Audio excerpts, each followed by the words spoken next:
Thank you so much. Here in Washington, Congress is very close to wrapping up its work for the year, but there is still a massive item on its to-do list, and that is figure out how to keep the government funded past the deadline of midnight Friday.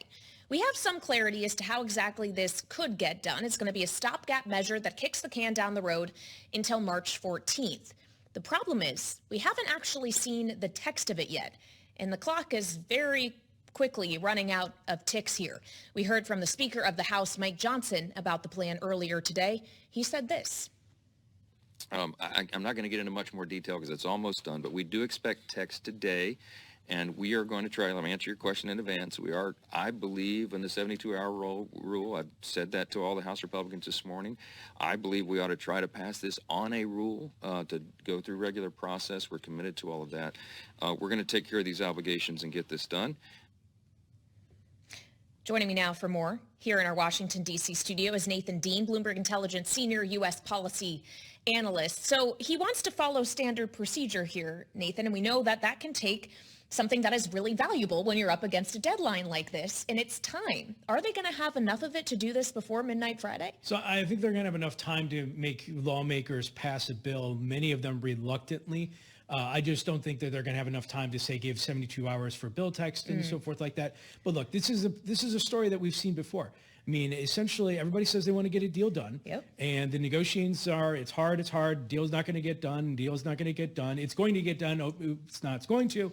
But ultimately, a deal is going to get done because nobody wants a government shutdown right before President Trump takes over and before during the holidays. But when you said March 14th, that's a big red flag for the president, that's incoming president, because now you're going to have a government funding fight, or at least a discussion within the first 100 days of your presidency. Yep. And one of our predictions for 2025 is we may see a government shutdown. I'm not going to say it's going to happen in March, but the odds of a shutdown certainly go up in 2025 because, you know, both sides are going in feeling that they're pretty good about their positions. I want to get more into that, but could you just quickly remind us what would happen just mechanically if for some reason the Senate hasn't had time to pass it and Joe Biden hasn't had time to sign it by midnight Friday, considering we'd be going into a weekend? What really would happen if there is a slight delay this time? So actually not all that much. I mean, essentially for those people that are, you know, we've had this before where there is a shutdown that happens on Friday and maybe the Senate doesn't get it done until Sunday. It's mechanically, I think a lot of the museums here in Washington would still remain open. I mean, it's just one of those things where they would use additional discussions and so forth to keep things flowing. But the big question is, can you get it open by Monday? If you weren't being able to get it up by Monday, the government would partially shut down. For those of us in the markets, it's really not all that big of a deal. Markets don't really care about shutdowns. But if you're looking for some data that's coming out, say, from the Bureau of Labor Statistics next week, that would be the biggest issue for a government shutdown for next week. All right, so let's get into next year now. As you say, 2025 could get maybe possibly messy very quickly, or at the very least, it's going to be a crowded legislative agenda, which always is potentially breeding ground for chaos, because it's not just now trying to figure out the appropriations bills for the fiscal year that would have started 6 months beforehand by March. You also are going to try to push through a reconciliation package, maybe two, with Trump's high-profile agenda items from the border to taxes. You have to deal with the debt ceiling. I mean, just from a logistics standpoint, how is all of this going to get done so quickly? So this is where there's a lot of optimism in Washington, but this is where we also tell our clients, just remember, Washington doesn't move fast. I mean, especially when there's nothing holding their feet to the fire. So let's look at the beginning of next year. President Trump, day one, a lot of executive orders. Yep. But the Congress is going to be trying to confirm a lot of those nominees. 53 to 47, the Republicans have control. But over on the House, like you said, with this tax policy debate that's happening with reconciliation, you may be at this point only 217 to 215, two Republican members away from losing the majority of the House. So where I'm going with this is that there's a lot of things they want to do.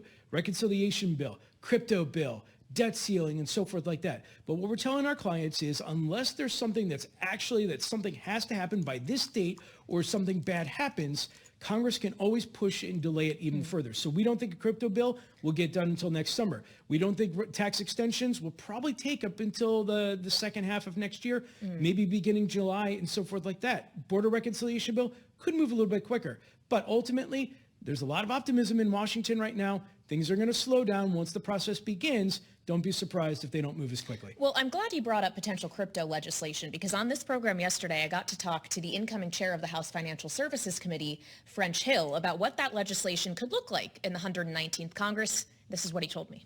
We can take the lessons that we learned in the 118th Congress by producing FIT, which was a bill that got 71 Democratic votes here in the House, and the work that Chairman McHenry did with Ranking Member Maxine Waters on a stablecoin bill. Both those will be priorities coming into the new Congress.